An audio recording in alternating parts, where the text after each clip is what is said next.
and welcome back to the Jim, Burns and Dave podcast. We've been doing lots of fun stuff and travelling around the country, you know. And, you know, we're not going to talk about it because we can't, because otherwise we'll be assassinated. But look, let's talk about things we can say lovely stuff about. Wolfenstein 2. Jim's face. Jim has a lovely... Yeah, I mean, there's no denying that, but that's common knowledge. That's Wikimedia Commons shit. You know, you can use that face anywhere. You can't. You've got to pay Special Productions. Yeah. Yeah. Scratch that, George Lucas, out there. Actually, yeah. So I played Wolfensteiner, and I'm not going to lie, I had a bit of a moan on WhatsApp over maybe the first 4 hours. Yeah, for the first 3 days you were playing it, I didn't hear a fucking end of it, as if I'd personally made it and was responsible for all... You didn't make it? Shit. Face Burns was moaning. Well, yeah. Face Burns was having a right old Excuse moan. me. You're allowed to be a face and also... Face Burns was complaining about having to shoot so many Nazis because he thought...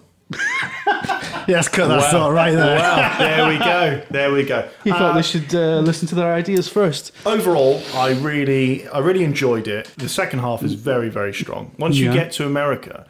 But once again, it seems like Machine Games hadn't really learned the lesson of the first game. Yeah, well, I think you're actually talking shit here. Okay, but that's fine. That's fine. You can think that. No, sorry to interrupt. Carry on. Exactly. See, but once you set foot in America, it is fantastic. And I will say, amongst the pathos of some of the things that happen, amongst the very serious nature of some of the commentary, this sounds weird to say, it's fucking hilarious. There are moments in that game where in normal video games it would build it up like this. It would give you the music, right? This is the important moment. You'd be whispering, feel sad, you know, oh, someone's died or something's happening. In this, characters are interrupted in their moments of, you know, shame or degradation, or, you know, their moments of non-triumph by people coming out of the toilet, by having a shit in the toilet, in a proper toilet for the first time in years. And you're like, this is the greatest game of all time. So it knows the levers to pull while saying this is a fundamentally absurd premise, but also winking at the player. The game winks at the player. Does it also have 8,000 Alsatians? No, the Alsatian count is lower, but... not interested. Generally, I thought it is a game which, I wouldn't say it constantly surprises, but it has some lovely moments where you're like, why has no one done this before? Or it plays with established conventions. The very start... So, tiny spoiler, not really a spoiler, but just a detail. Blazkowicz awakes from the end of the first game, and he's killed Death's Head, but he's fucked basically. Death's Head pulls the grenade at the end of the first game. I quite like calling him Death Shed. Death Shed, just because he is also the sort of bloke who's got a lot of things kept in a place. Well, I mean, so, yes, you know. absolutely. And then before they had the nuclear strike on this compound or whatever. Blazkowicz is saved, but he has suffered a terrible injury. So he's dying, essentially. And at the very start, Nazis attack the place you're at. So he's in a wheelchair, pushing himself around and then picking up the gun and firing. And there's something about the movement and the absurdity of him in like a hospital gown or whatever it is, in a wheelchair, firing away with this submachine gun. It's like very kind of 90s tongue-in-cheek, post-Die Hard piss take. But... is also makes you feel really cool. Like, I'm in a wheelchair. It's mad, isn't it? Because it's in that scene as well. You also have a colostomy bag. Blazkowicz is fucked in that opening, and you have to take out all these guys, and you have to, and not only that, but it's still the usual Wolfenstein stuff. So you have to figure out how to get from one part of the level to the other. You know, which usually involves getting a door open or getting switches flipped or something, you know. Yeah. So like it feels really tense and desperate because it feels like, oh fucking, even now Blazkowicz can't catch a break, and it's like, you know, you played through that entire game before it where he was able-bodied, he was hard as fuck, and you know it was still really difficult to obviously kill all the Nazis. And now you're still having to do it, and you're severely crippled. And, you know, you really feel that in that opening, I think. So, yeah, I thought it was really well done. I really liked it. So now I know the ending of the first one. I don't have to stick with your bullshit rule of having to play the other ones before you lend me Wolfenstein 2, right? No, that wasn't a rule. I just said that you'd probably want to play the first two before you play it. I just want to play the 3D one again because it's fucking brilliant. It's summarised at the start of the game. Obviously, I won't spoil what it is, but the end of Wolfenstein 2 is superb. It really is fucking brilliant. I can't say any more, but it plays into themes of when Americans, they talk about the kind of golden generation of the 50s and 60s. It takes those, gives it a bit of a Nazi twist because obviously they've taken over America. It's so good. I can't say any more. Get it done. Get the game finished, guys. I need to talk to you about it. Also, there is a big spoiler about midway. Well, no, about 3/4 of the way through the game. Try and avoid the spoiler for this, but you meet someone, and but the way that you meet this certain someone, the setup for Blazkowicz meeting them is fucking brilliant. It's so good. I can't say any more, but I will say if you're on the fence about Wolfenstein 2, it still has some of the same problems as the first game, but go and get it because overall, I'm really pumped for Wolfenstein 3. Wolfenstein-ist. Isn't there like a bunch of DLC getting unlocked soon as well? That's the vault. So one of the doors in the U-boat opens. Those are combat missions and some other stuff. But when the game finishes, that's not the end of the game. There's still a hub world section, and you can go and take out Nazi commanders who are in certain parts of the US. So doing that weakens obviously the Nazi control and increases the resistance. So it's just a nice thing that once you've finished and you're now all powered up, it's not like you just have to disregard all those skills that you've learned, all the new stuff. Because midway through the game, you undergo a change, shall we say, and you get more abilities. You unlock loads more stuff. So it doesn't just throw those all away, you get to use them. And in fact, you actually get to build on the abilities that you chose at the mid part of the game and get all of them. So it's quite a smart late or end game state. And there's more, but there is more kind of like single player content and that coming, I think, isn't there? Yeah, because like there's what was I talking about? What was the thing? There's DLC planned where you play as different characters as well, like different personalities in the Resistance, supposedly. That makes sense given the hub world and given that you'll be in. I quite like the idea of Wolfenstein with the hub world, and I know I was. What, you mean Homefront? Homefront's good. I quite like Homefront. Do you know what? Actually, Homefront 2 is sort of, I guess, a kind of a bedfellow of the modern Wolfenstein games, really. Yeah. In a lot of ways, but it's got a lot of the same mechanics. Yeah, you take out commanders and hostile kind of foreign force taking over and subjugating the US, etc. But I really like that idea. And you know what? Once you've kind of done the story and stuff of those Wolfenstein games, it's one of these ones where it's like Doom. I felt the same about Rage as well, where the second to second gameplay loop with the shooting.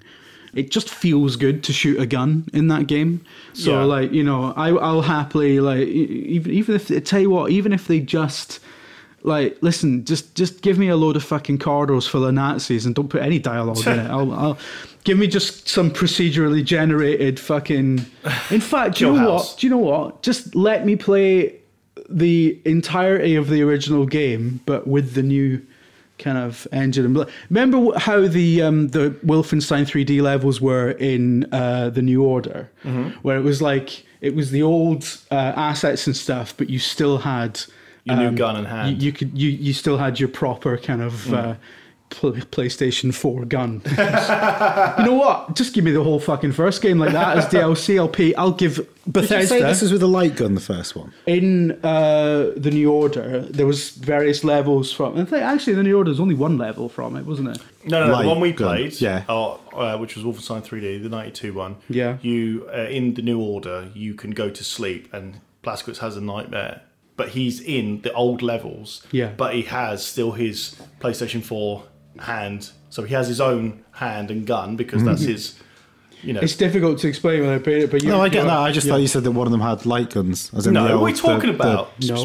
No. It must have been you can't use light guns anymore on HD TVs. Can't do it. Sorry. No, it was the past, wasn't it? When it was good. The past Time Crisis and shit. The past was better. Look, speaking of the past, I also played Call of Duty. The past was bad. This past was bad. Call of Duty World War II.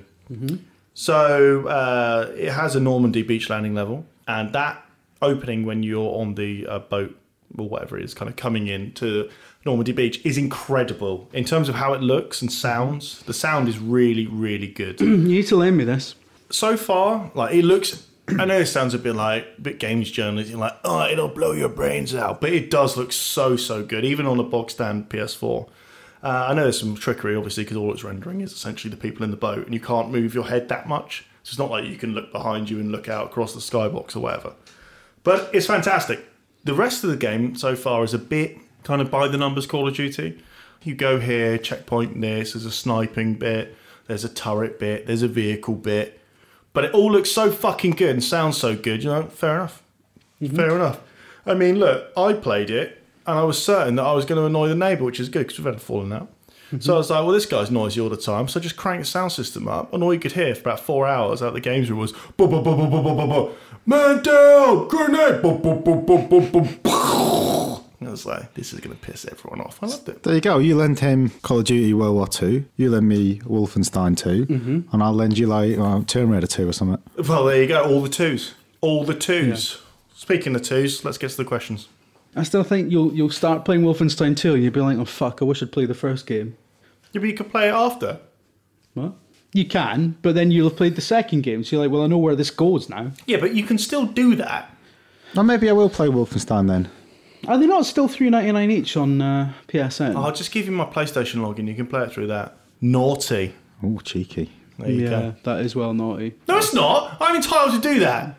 Don't try and get me to heel turn. Listen, can we... all right, anyone listening, just don't tell Sony about that. Don't tell Sony that. Listen, answer the question. Stop exacerbating the problem here. Yeah. All right, moving on to films for a wee bit. Sean Cleaver asks, what's your weirdest moments in movies? Some of his are the British Rail joke in Die Hard 2, which is a good one. The cut in 2001. We're like British Rail love. We may be late, but we'll get you there. We'll get the job done, or we'll get you there. Yeah. Was that cut in 2001? What did you say there? No. He's talking about the cut in 2001. Oh, sorry. Oh, the match cut. Yeah. Sorry, I thought you meant they cut it for. So the match cut with the monkey chucks a stick in the air, and then it's like, well, how is that weird? I don't know, that's weird. That's just like a really good nice bit of cut. I tell you what's even weirder is the ceiling match. fan. Yeah. What's even weirder is the match cut in Lawrence of Arabia, because there's actually a match in the first shot, as in a flaming match. Mm-hmm. And it's a visual pun, and you're like, fuck's sake. Listen, Lean, shut the fuck up and start telling the story from A to B. An elaborate visual pun. It's like, excuse me, how much fucking money went into this film for you to dick about with your fucking art school fucking puns? Yeah, just calm down. This is all we do now, is elaborate visual puns. One of the weirdest moments of a recent movie is from the absolutely breathtakingly brilliant Bad Lieutenant, Port of Call, New Orleans, by Werner Herzog, 2009, which has an entire sequence which appears to be shot from the sequence of an iguana. From their point of view. Yeah. Not their visual, but in their, just in their tongue. Spirit. The spirit. Imagine you were an iguana or some other lizard. I don't know the differences. You've got to be Werner Herzog to get away with that shit. Yeah, and so they're investigating.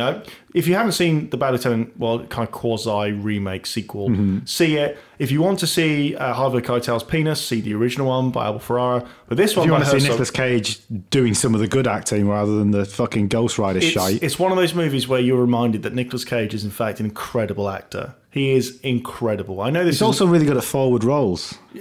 What's that on? What show is it? Is it Parky? Where he does a forward roll? Yeah. It's a great advert for cocaine, allegedly. Hey, listen, we don't know that. And we would never say that. But in fact, I don't even know what cocaine is. Yeah, exactly. I think it was an Eric Clapton song. So, yeah, if you haven't seen it, it's on YouTube. Just Google Bad Lieutenant Iguana or Lizard and you'll get there. But it perfectly sums up the kind of ethos of the movie, which is set ostensibly in reality, but weird shit keeps on happening, particularly the ending, where you're like, is this real? Is this it? And the whole many moments in the movie you're going, is this a dream sequence? And then you think, who fucking cares? It looks great, sounds great, and it generally is great. Well, let's stick with Nicolas Cage and move on to the worst lines. Well, the question actually from Malcolm is worst lines in great films, but we're just going to put that out to worst lines because one of them is, of course, Nicolas Cage in Wicker Man. Killing me won't bring back your goddamn honey or some shit like that. God, that film's so bad. It's fucking masterpiece. I enjoyed it. I enjoyed it because it was just so fucked up. Massively bad. Like, hugely bad. But I was like, yeah, fair enough. I mean, obviously, Jiggly, is it called? Giggly, wow. Geely? Geely? I mean, who cares? Turkey time, gobble, gobble. I mean, I think someone put that in the script just to see if they could get away with it. because it's fucking awful. There are some lines that, I mean, that is just genuinely awful. But there are some lines that in certain hands can be delivered well, or can have a bit of wryness to them, a bit of winking at the audience. Yeah, that's fine. That film line, hasn't earned that. It's just shit. Exactly, that's the difference, isn't it? Well, then you got to go to all the Bond films. I mean, Start Christmas only I'm an comes early once riser a year. myself. He's attempting re-entry. Fucking hell, that's my lunch. That's actually a good one. Which was, I think, in Spy Hard as well. They just kind of had both the same thing. Like, oh, we thought the same joke every lad. I don't like sand. It's coarse and rough and irritating, and it gets everywhere. Maybe one of the worst lines ever in film history. Yeah. So is the question not worst lines in great films? Well, yeah, the only one that I know is... Have I fallen asleep? The only one that is actually a line I don't like in a great movie is from American Beauty. When sometimes there's too much beauty in the world, I feel like I can't take it with the floating bag, which is a bit too corny for me. The film is good, and that shot's beautiful, but that's a bit too on the film nose. itself is almost a rebuttal of that sort of which perfectly skewered when Family Guy was good. Yeah. I mean, but you can't watch American Beauty anymore, can you? So. Let's not go into it. So Actually, Malcolm puts one forward. He still can't believe the cop at the start of The Matrix says, "Jurist, my diction." That's not a bad line. That's a fucking good line. Yeah, but they're cops. Cops are, macho. That's a good line. That's look, if I was a cop, perfect copper dialogue. Exactly. Yeah? Exactly. Although speaking of the way you've used the word copper there, but they don't usually use that in America. But in Beavis and Butthead, there is a perfect parody of cops called Coppers. So find the episode. Just good. You know how Google works. Yeah. Just go and watch. I also have a memory and grew up in the 90s, so I know exactly what you're talking about. Oh, well, okay, we'll stick with the fucking 90s then, won't we? Was it 90s? When did Star Trek Next Generation start? 87. Oh, yeah. Just near enough, isn't it? Well, Nathan says, what's your favourite Star Trek The Next Generation episode? I'm going to get in with the only ones I can remember, really. Okay. Before you dive in, which is Who Watches the Watchers, which is a really good one about the Prime Directive and how excellent that actually is as an idea. Yeah. And I'm John Lee Picard becomes God. And the one where they first meet the Borg with the Q one. Yeah. Okay, yeah. They're my two that really stick in my memory. They're all really, they're both very good. And then the rest is just like Riker riding chairs and his chest hair and John Lee Picard being fucking lad. I mean... it's mad as well how, Picard seemed to get as much fucking shagging done as Riker did in that show, which is bizarre. But anyway. Excuse me, he's a very good-looking man. He is a very good-looking man, but he's also the big fucking baldy bastard who runs the ship. As opposed to, Yeah, delegation, mate. Exactly. He's not actually in the fucking engine room when they make putting space coal into the fucking thing, is he? I was just about to ask Burns if he remembers something from Next Gen, which is obviously folly. Yeah, I've seen an episode of Next Gen. Excuse me, no, you haven't. So my favourite episode of Next Gen is called Starship Mine. It's a Picard focused episode, and it is essentially it's basically Die Hard. The ship is in dock getting stuff done to it, and everyone's on the fucking planet on holiday while the ship gets fixed up, and terrorists try to steal it, right? Or rather, they try to steal a certain... It's not important. They try to steal an engineering byproduct that can be used as explosives, right? Space coal. And the setup is that everyone's on the planet. Somebody's like, do you want to... There's some nice riding trails on this planet. Do you want to... And Picard's like, I've forgotten my saddle. And then he fucks off back to the ship to get his saddle. Oh, because he just has a saddle, yeah, right? He's got a saddle. But the only reason he's doing that is because he can't stand the officer who's in charge of the planet base. So he's like, right, I'll tell him I need to go and get my saddle and I'll fuck off for a couple of hours back to the ship. So he does that. But while he's there, he finds out that these terrorists posing as technicians have taken over the ship, and then he has to fucking die hard his way around, fucking icing them all. And mate, it's really send good. me the link to the episode. That sounds amazing. It's a fantastic episode. That's what I love. I mean, being in the writers' room of that show must have been a lot of fun. So you'd be like, oh, you know what? I've always wanted to write something set in World War II. Great. Well, let's just say they go on the holodeck, they get stuck, and we'll have 2 episodes of them shooting the shit through World War II. Yeah, and right. then that literally happened in Star Trek Voyager, and they were the 2 worst episodes of all time. So keep your ideas to yourself. Speaking of World War II scenes, I've seen that episode. In one of the cuts of Highlander, there is a scene that was removed on some of the home video and subsequently DVD Yeah. and streaming releases. So his secretary, Colin McLeod's secretary in the 80s, is, well, how old would she be? I think she's about 50-something. Okay. And he says that he has to go, and she knows that he's immortal. And she knows this because he rescued her from the Germans in World War II. And it includes a scene where I think he's in France, and he's carrying this, she's a young girl, obviously, at that point.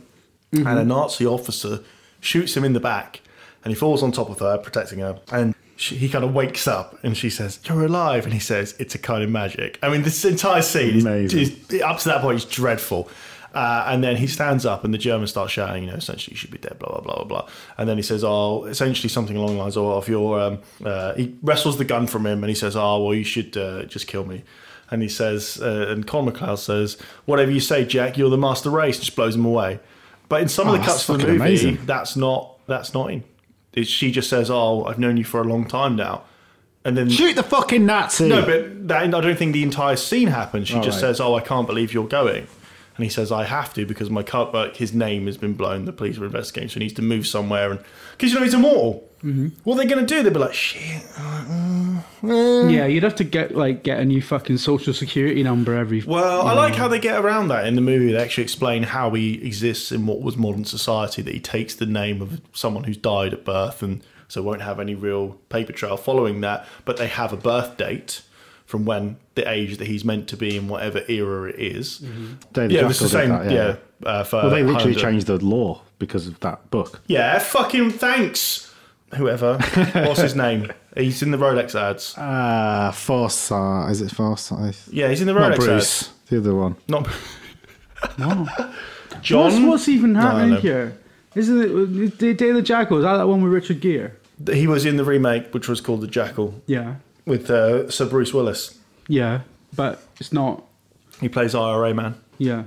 It's not No, next question. Frederick Forsyth. Listen, talking of the IRA, you seen that?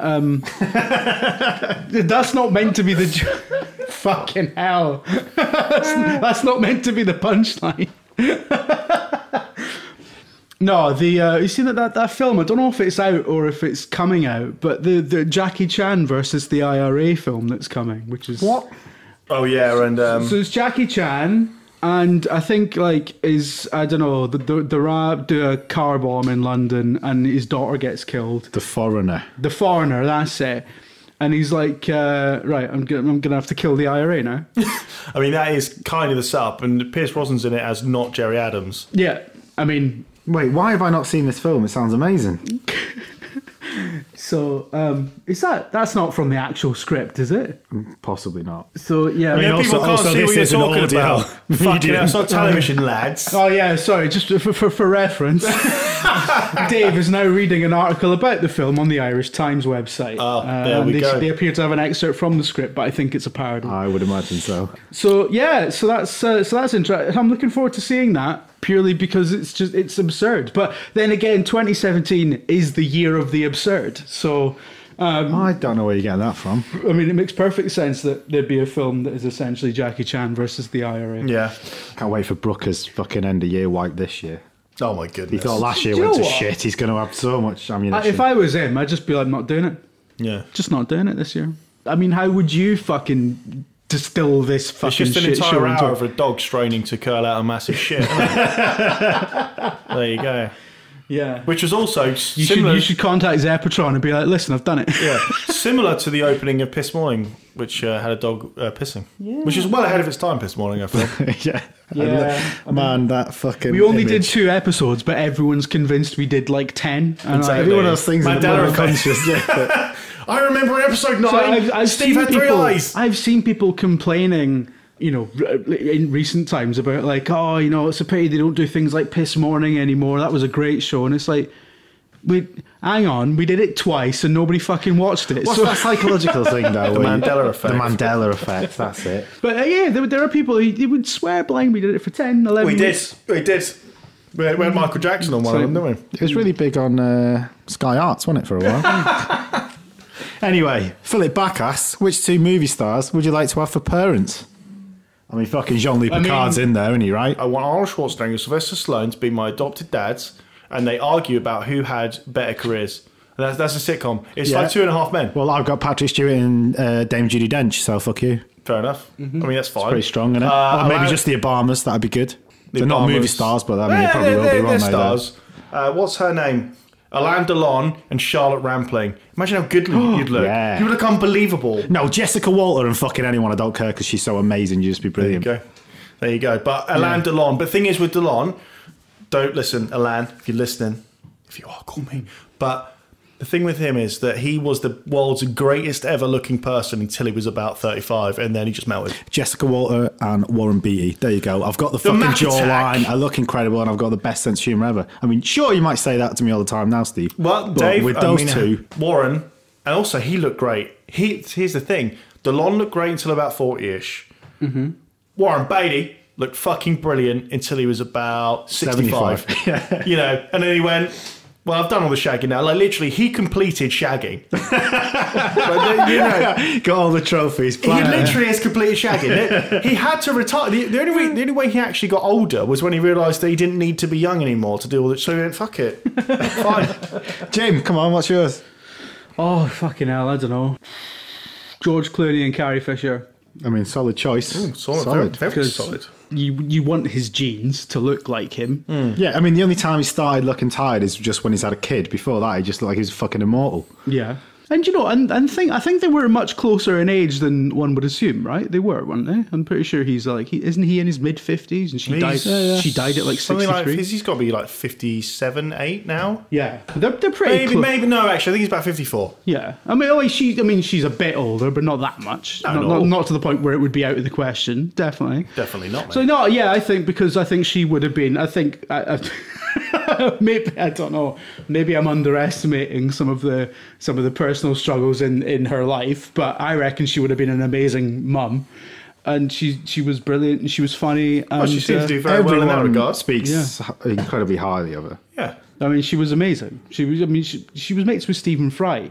And she Stephen Fry be a good she's dad as dead, well, wasn't he? and Robert Mugabe still lives. Next question. No, this is it. I mean, no, but So was that fucking what's it? I don't mean in the sense of like, why would you be mates with Stephen Fry? I mean, like, you wouldn't expect her to be really good mates with Stephen Fry because She was good mates you with... would expect them You're to be beautiful. You would expect them to be moving in different circles. Yeah, James Blunt. James Blunt. Yeah, and Who does seem like a solid guy. he actually does seem all right. But she was mates with everyone, like, and everyone loved her. And yeah, so I would love to have been related to her, and I would love to have. Well, we did have a CGI version of Carrie Fisher. Yeah. At the end of her life. I mean, I wouldn't like the I wouldn't like the CGI version being my mum. Well, no, because that'd be weird. I don't think there would be much nurturing. How would parents' evening work? Yeah, you'd have to have a green screen. Because she wouldn't be able to do anything unless a team of 40 animators made it happen. So like they'd have to live in your house.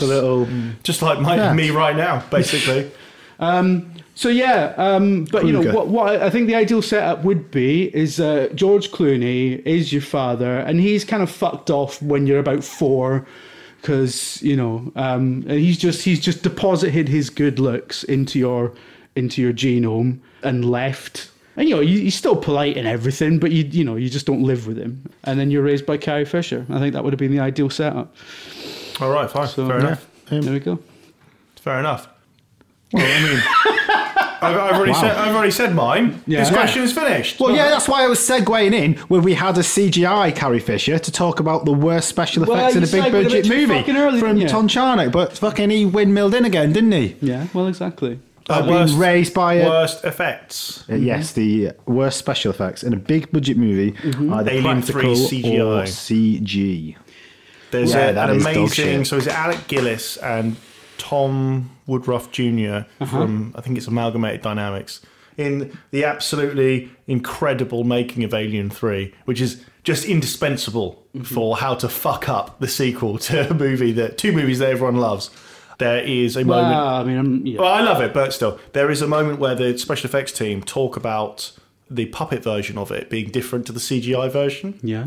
Which in itself is different to the man in the suit version. God. And because it went through so many different designs, and was it going to come out of the ox? Was it going to come out of the dog? Oh, well, who fucking cares? Because, you know, no one's going to go down to the biology of the dog versus the ox, are they? They're not going to go, well, actually, the pedal movement of this...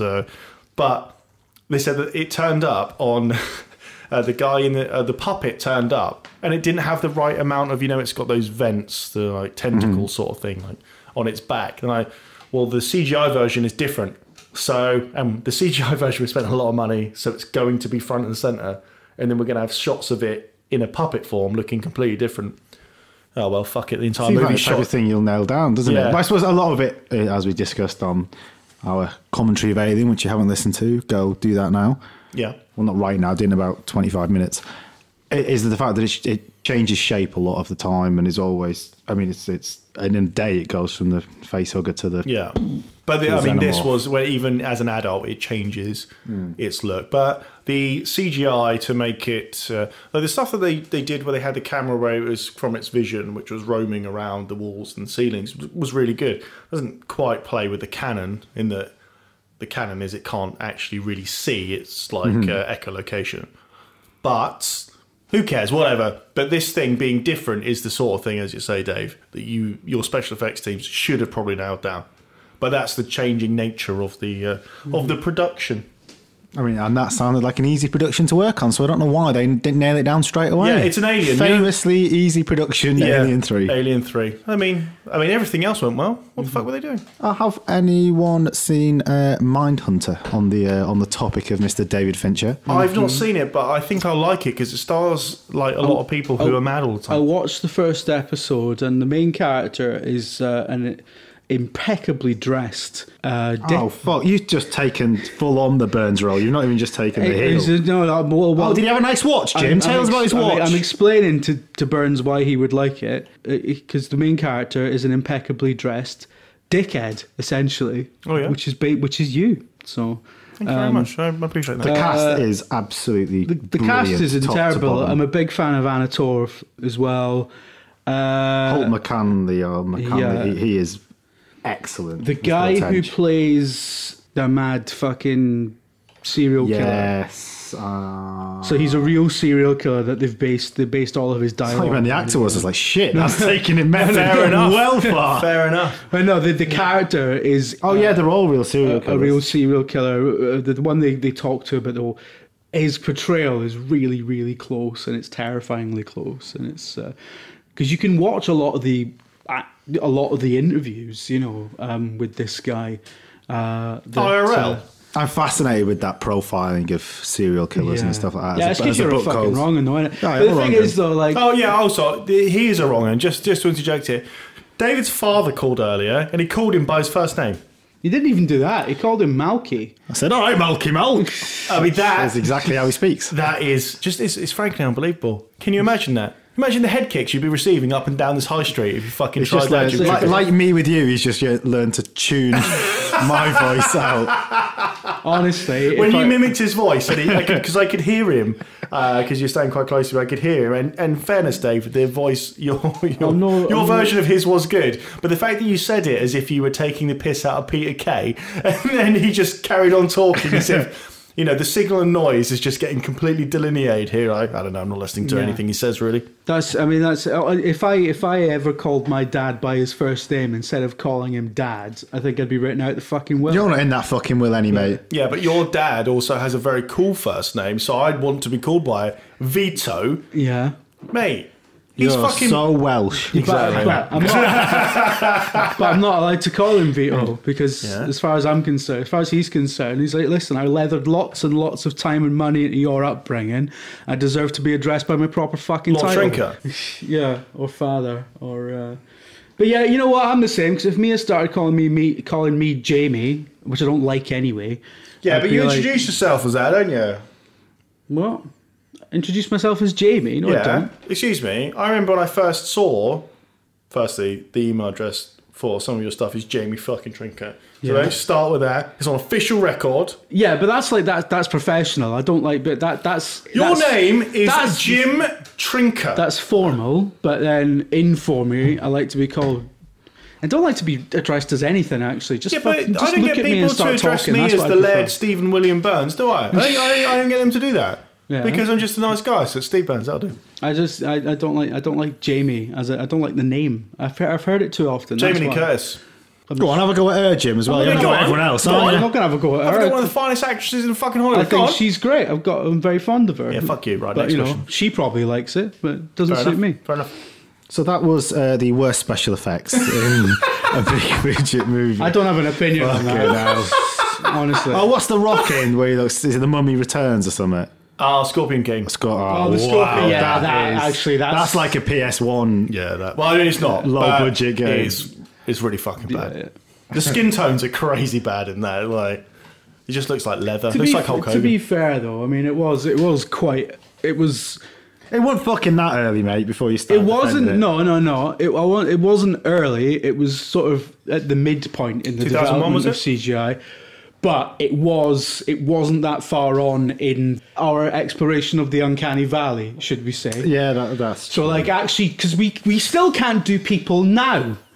So, you know, doing people then was really fucking difficult. People now, you Unless can you're jump. Warren Your Beatty. my advice there is don't do it. In 2017, in 2016, right, we had a film which had a fucking massive budget, probably. I don't know, it was Star Wars, right? So we had two CGI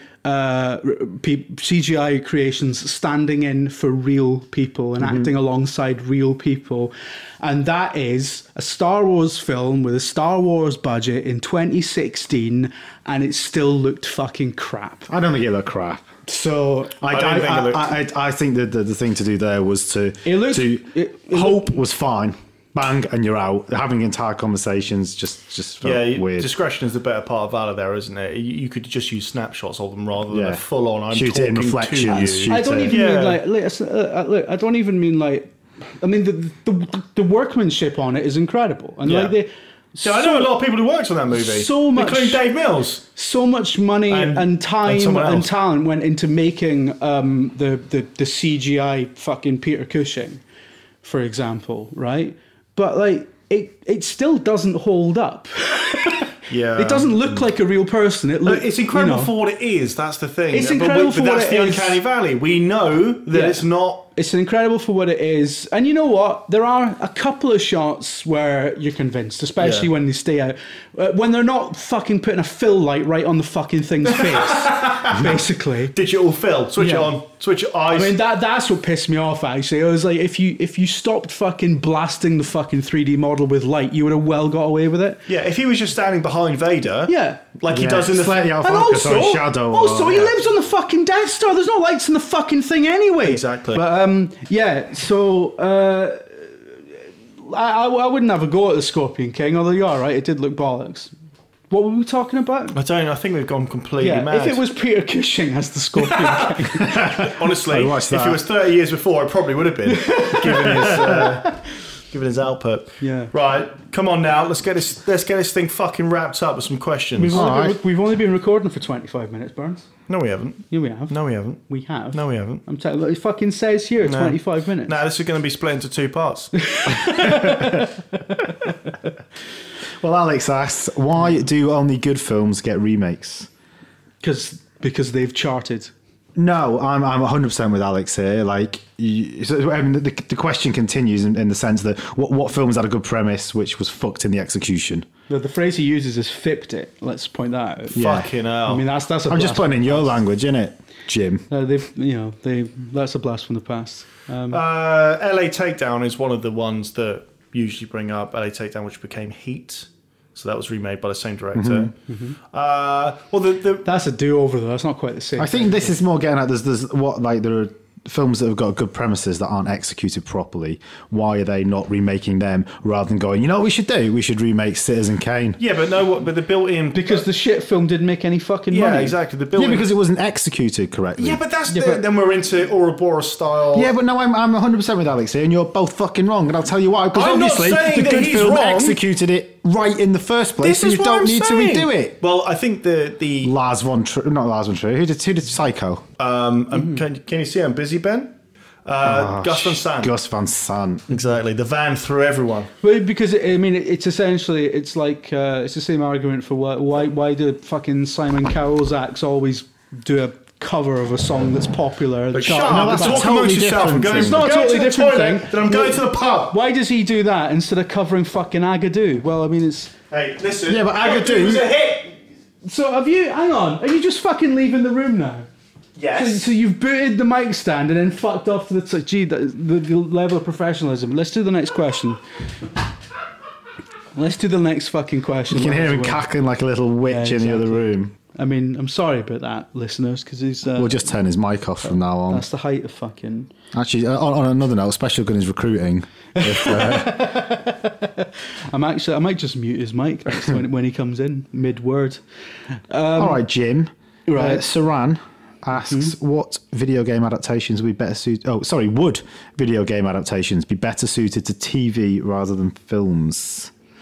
And Depends on the game, really, doesn't it? it does depend, but I think there's, I think there's something in that, because I think a lot of the problem that film adaptations of video games have is that sometimes you're trying to distill a very specific and very kind of deep experience into like a 90-minute film on 90 minutes in a completely different medium. So like the problems with translating the two things are vast. Or you're trying to take something that's actually quite basic and quite a simple premise and expand it, like the Super Mario Brothers movie. Like they basically had to invent but I mean, what a fuckload of tedious thing to put to film. But like, I think imagine like a Fallout TV series. I could see that working. Fallout, I would put as a TV series. Yeah. Uncharted, I'd put as a film. Yeah. I mean, that should just basically be a good Indiana Jones film. Yeah. Tomb Raider could work as both, though. I think you could do a whole TV series on Tomb Raider. Tomb Raider could be a TV show easily, I reckon. I think a lot of it comes down whether you've got a character that you really want to explore, in which case TV lends itself to having more hours with that character than film. But yeah, I mean, why have we not had one that works yet? What have we had? Doom? I think Doom might be the best one. No, the original Silent Hill movie. Nah, that's crap. Sorry, Doom? Yeah, Doom's rubbish, but it's just fun. The best... Well, just watch My Jacob's Ladder. Favourite thing about Doom... Yeah, well, obviously, that's an actually just brilliant Doom, film. the film, the entire thing should have been a first person, right? And they should have found a way to do that and be clever about it. What, like Russian Ark? Rather than fucking 90 minutes of fucking cutting about, like, being angry at each other in a locker room and then, like, a 15-minute sequence of first-person fucking shooty-bang, which probably now just looks like a PS3 game, because it was quite a while It's totally ago. silly, but at least it's not... I just don't think Resident Evil and Silent Hill films... No. The thing is, here's what just you got miss to remember. the point of what the games are about. Yeah, here's what you got to remember. There can't be a good Doom movie unless there's literally no dialogue. Well, isn't that one where they said they never watch video games? What's it called? Oh, Hardcore Henry. Hardcore Henry. No, never played any video games. Hardcore Henry. Excuse me. Yeah, we're not into video games. Excuse me, this fucking film has an end-level boss at the end of a series of platforms. Fuck off. Maybe they're just aware of video games. Like No, I'm we're aware. not into aware video of games. pianos. All right, you're not into video games. One of the characters in this shows up in various different outfits, and it does in fact turn out to be essentially a series of NPCs. That is video games the movie, Hardcore Henry. But and it's fucking terrible. It's good though. So Well, there you go. It's terrible, but it's good. Yeah. More film reviews like that from Trinket. well, excuse me. I'm a very nuanced person. I'm full of contradictions and complexities. You're not a nuanced person. I am a nuanced person. You're not. You like Star Trek. Yeah, I like Star Trek, but I also think about. I also like Stargate, so... Yeah. Oh, I fair like enough. Star Trek. Sorry, I retract but my statement. I also think 54% of Star Trek is fucking terrible. So Quite an accurate percentage. That's like, it's I nuanced. bet you like Charmed as well, don't you? It's a nuanced percentage. No, I don't like Charmed at all. I didn't ever like Charmed. I was Well- made to watch it a couple of times. No, yeah. Going back to boiling the old piss, Yeah. James says the best director's cut is obviously Ridley's Kingdom of Heaven. Apparently, Punchy. it's really good. Pity it was ruined by Bloom in the lead. This is his word for word. Which bad casting really boiled your piss? Why have you got an apostrophe in your? Well, I don't know. And you're asking James, who can't respond, can he? Because he hasn't got a fucking microphone. I might have been. In fact, I wasn't even looking at you. I'm looking at his name and addressing him. That's sure to resolve itself soon. So, then. well, he'll listen to it and get back to us, presumably. So bad casting in good movies is The Godfather Part 3, when Winona Ryder drops out at the last minute and Sofia Coppola goes in as Don Corleone's Michael Corleone's daughter. Does redeem herself a bit with Lost in Translation, etc. Yeah, that's not the same movie. That is not the same movie. That also that sequence with Andy Garcia. Face turn's going well, isn't it? Excuse me. The face turn is allowed to point out inaccuracies. Okay. No, it's not. You're supposed to be nice to It's people. an observation, not Exactly. You're supposed to say, actually, Dave, I think you might be mistaken with that one because that's a face turn. No, it's not. Face turn. Excuse me. Hulk Excuse Hogan me, was a a face, face and he turn- spent all his time a fucking face breaking turn- people's eyes and shit. Yeah, but he was the face turn.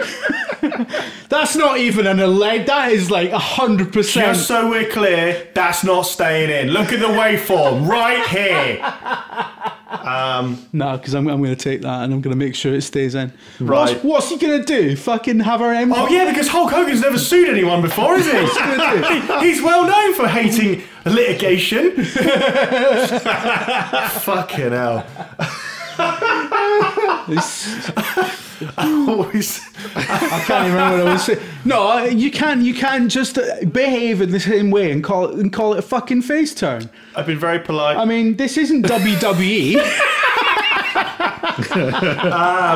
Yeah, I think that, in fairness to Sofia Coppola, it was obvious that Yeah. that role was beyond her, and I think that it wasn't right of her father to be like, okay, this is like he's making the calls, Yeah. and no matter if you want to be in like his entire, well, not his entire, but a lot of his job is fighting for actors. He fought for Al Pacino and various other people in the original Godfather as legend has grown over the years. So he should have known. He should have said, "I'm sorry, this may cause a problem, but you're not right for it." And the fact they wasn't thingy in it. Bridget Fonda was in the movie in a minor role. But he's just done The Godfather, one of the greatest films of all time. Followed it up with The Godfather Part 2, Yeah. another one of the greatest films of all time. Yeah. We're talking about hubris and just having... Yeah, it's but having the this is- people around you who'll go, that's a fucking dreadful But idea. this is 16 years hence. Yeah. You know, he's done the Cotton Club at this point. He's Yeah. done, and I think that the fact that Bridget Fonda's in the movie, just as somewhat as a reporter or something that sleeps with Andy Garcia's character, is that she's on set. I know obviously shooting days are different. Maybe they couldn't get her, but like she's a better actress. I don't think Godfather Part 3 was struggling for casting. Well, it was struggling for having arguments. Well, it wasn't the whole thing with Robert Duvall. He wanted more money, and not necessarily parity of Al Pacino. But obviously, he knew how much Al Pacino was being paid. And he was like, "Well, I just don't want to get paid what I got paid before, maybe, or whatever it was." And so he said, "I'm not doing it." And the whole movie is really hurt by the absence of the moral core of the movie, of the first two movies, is Tom Hagen. Because he's the outsider who happened to be on the in. You know, originally he's adopted. They find him on the street, and then he becomes the Don at some point towards the end of The Godfather Part 2 for legal or tax reasons, and then he just gets sidelined, and that's part of the whole problem. That's when you know Michael Corleone's completely unraveling because he's isolating those who are meant to protect him, and then his absence in the third movie just completely derails the film, I think. And that's why I think Michael Corleone's like journey to the good side. Like he tries to ennoble himself by getting this medal from the Pope. But I would have liked to have seen the inside. He's still really calculating, which he is. Then he has the stroke and he's like, "Oh, I need to be good again." And I think with Tom Hagen, they would have... That's because he's religious, isn't he? On death's door, so now That would have been a bit more nuanced, I think, because the falling, he'd have to make it up to Hagen. He'd have to go some way and demonstrate, not just say. And then he ends up making with Diane Lane's character, he ends up trying to have a relationship with her, but it's just not quite right. It doesn't feel right. What the fuck are we talking about? Shit performances. We were talking about bad casting. You've just been talking a load of shit. I've been doing some shopping while you've been carrying on. So. Oh yeah, how those vegan sandwiches going? Sorry. Anyway, bad casting. I hate lazy casting. Like when it's like, so basically we got this film and it's like a film length version of 24. If you can imagine that. Oh wow, action packed. Who should we get? Keith Sutherland. So, come on. I don't. What? Is that what? What It's film was lazy. that? What film was that? Oh, I can't remember the name. Is that of a it. real one? Yeah, it's a real one. Yeah. All right. Okay. Well, the bankability argument makes sense for the bean counters. But the problem is when you start casting movies which just have the genericized... it's a bit of a running joke at the moment with the Chris's in Hollywood. They're actually quite good actors. They're not the same. They're not just pretty boys for the who have nothing else. Pine, Evans, and the other one, Hemsworth. Yeah. Mm-hmm. So they all have their different things going on, and they're playing up to it now. It's quite funny. They're pretending to be each other on chat shows and. One of the, was it Chris Pine's son dressed up as Captain America, and he was like, oh, fucking hell, like. But actually, someone on Reddit of all places had a really good point about this. Someone else in the comments said, "Yeah, well, Ronaldo, the footballer's son, his idol is Messi."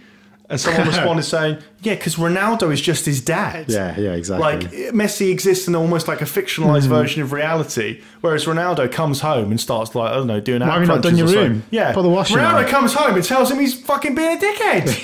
Yeah. Like, Messi doesn't come back and say, listen, do the dishes or you can't watch fucking Captain Planet, does he? Yeah. Like, my kids, their favourite YouTube personality is Stampy Longnose. Yeah. It's like, why is it not me? Stampy Longnose. That's because you're a dickhead. You're getting into He's like all right, kid actually, stuff. Stampy. I've met Stampy. He's all right.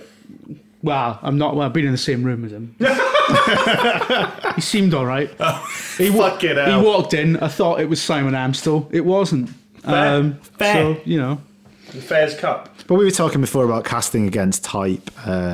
So Taken, how that movie just is carried by Liam Neeson, who's an actual actor. I think the movie is carried by the fact just like halfway in you're going, man, Liam Neeson's kicking fuck out of people. Bruce Willis in Die Hard, he was a romantic comedy actor before that. Moonlighting, wasn't he? Yeah. That is the reason why Die Hard was obviously so successful, because he's like an actual everyman rather John than Everyman. jacked up. Yeah. He turns up, he's pissed off about air travel, and then he's pissed off because his wife is using a different name, and then he's pissed off because he's now not got any shoes on. That pissed me off. And then he's pissed off because he's got to wear a vest and shoot people. And we were talking about Christmas films before as well, having the chat of getting the list of the films in early about the ones we're definitely going to watch. And of course, I was like, well, Die Hard, because it's obviously a fucking Christmas film. I mean, and once again, got shut down that it isn't a Christmas film, and it's like, I'm pretty sure it's a Christmas party. Pretty sure it's got a jumper that says "ho ho ho" on it. Yeah. Well, he writes that. Well, he writes it, but the tape that he uses. It fucking snows at some point, doesn't it? There's Christmas music, or was it Let It Snow, plays over the credits. The only reason he's there is because it's the Christmas party, and he uses Christmas-themed wrapping tape to put his gun on his back when he shoots hands. So there's a lot of Christmas through line going on here. You can't say it's not a Christmas movie. Basically, show it your kids. It's well Christmassy. Do you know what? I think do you know what? The Die Hard is definitely a Christmas movie, Patter. It has gotten to the point where it's a bit 2007. Look, it's just my opinion, guys. Just laying it out there. This is heel Jim speaking now, right? So Die Hard, it's got to the point where I think the zeitgeist needs to flip around again to where people are saying, actually, it's obviously not a fucking Christmas movie. But the thing is, it's about Christmas, though, isn't it? It's about terrorists getting shot. Okay. Yeah, well, so what? So Home Alone's a fucking Christmas movie. Okay, That's yeah, about a little kid Home Alone's kicking not shit out of Home two Alone's not a brothers. Christmas movie. Yeah, it is absolutely a Christmas movie. Okay. Well, yeah, the same logic doesn't work. Because it is overtly a Christmas movie where Die Hard... So No, it's it ends with a fucking song Die about Hard, because Christmas. Die Hard, it's got a load of fucking bollocks about Christmas in it and family and fucking all that shite. Yeah, it's also got shooting people in the knees and fucking putting irons on their face. All Die Hard, the only connection Die Hard has to Christmas is that it happens to be happening around Christmas. That is But like... no, that's not That true. logic doesn't stand up if that's you're not using true. Home No, Alone as your if there example. was no Well, Christmas... no, because Home Alone, he goes into a fucking church service that's about Christmas. Well, real Christians go all year round, Jim. Yeah. Also, Like...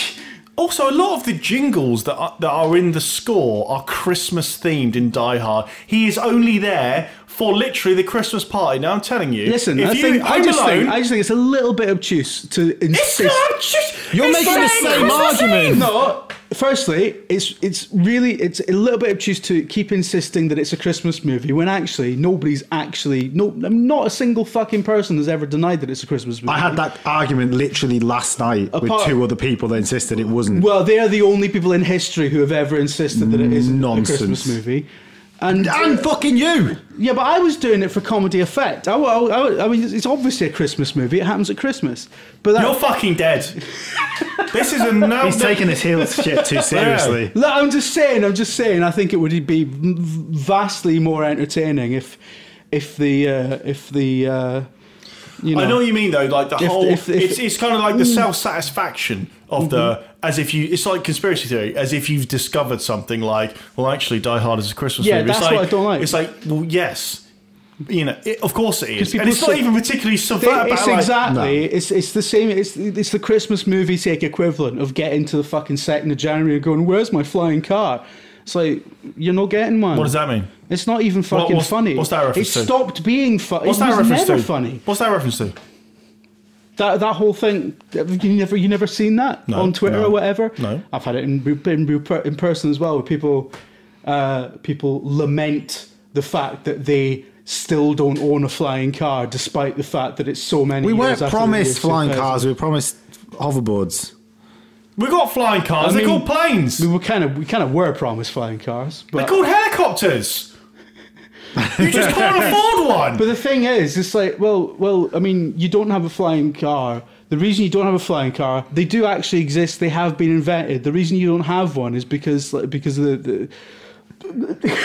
because there's massive socio-economic implications to the idea of everyone having a fucking flying aircraft in their fucking driveway. But more to the point, Just get a drone, you innit? might not have a flying car, but you do have a small rectangle in your pocket on which you can access every single human artwork and idea. And Jim Trinkerant at any hour of the day. like, at what point are you not living in the future where all this? I mean, fucking hell, fascism's back. That's how far in the future you're living. that is true. We're now living so far out from the fucking Second World War that some fucking morons think it's a good idea to be fascists again. Although we were talking about being in skyplanes before, Steve Burns. What was that class called? The one above first class?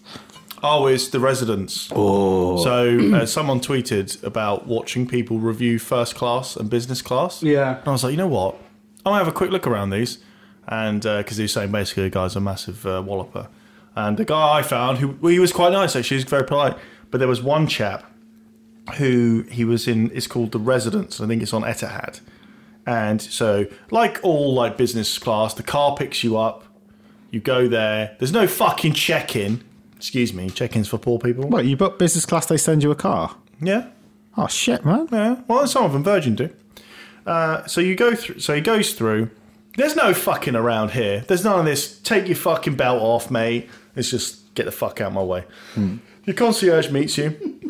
Then you go to your private room, your private lounge. In comes your fucking private butler. Yeah. He starts giving the spiel. You have a few drinks. So I zoned out again. You're just talking about what happens when you go back to your house. Or? Yeah, anyway. So you have a few drinks. Anyway, they get eventually, after like 25 minutes, they get on the fucking plane. Yeah. In some secret entrance that fucking poor people aren't even allowed to look at. They're not even allowed to know about it. Yeah. Because otherwise they might try and get in. Yeah. So you go into first on the A380. This is not my personal experience, by the way. This is someone on YouTube. And you go across and you go past all the other fucking poros who think they're in first class. Well, you might be, but I'm in the residence, baby. This is what the whole thing's saying. You go in. You know when you're sitting in a seat, in business class, they have those little pods, right? And you can pull up the little divide so you don't have to look at other people. But maybe you actually have to look at people over the other aisle. None of that shit. See, that's all I wanted till I heard about the residents. There's none of that shit here, mate. And it's these two doors close. And it's got a sofa in there. It's got a sofa. And you're like, where's the bed? I mean, shut the fuck up. There's a sofa and there's a massive telly. The telly is bigger than economy class. It really is. And the bed is actually in a completely separate bedroom with a door that closes and everything. What the fuck is going on? The guy's like, this is ridiculous. That's incredible.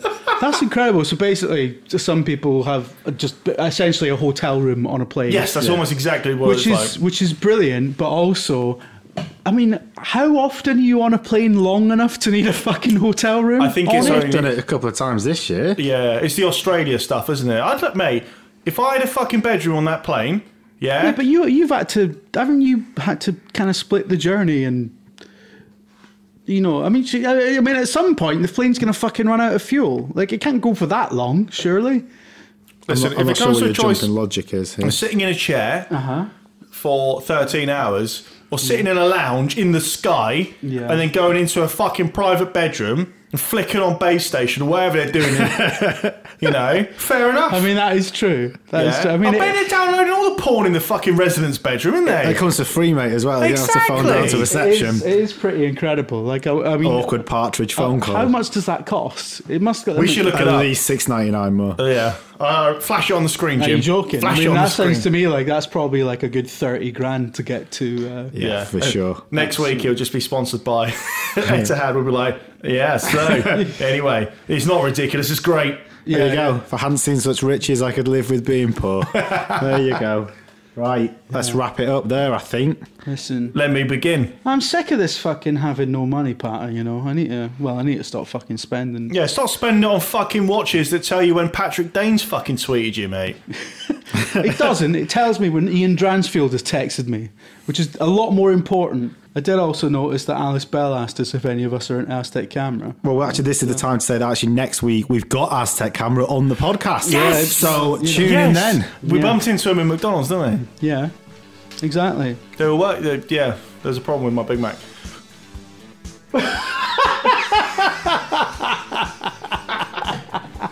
Listen, Roddy, Wake up, Roddy up. there's I'm going now. Turn this off. Oh, thanks. Bye. bye.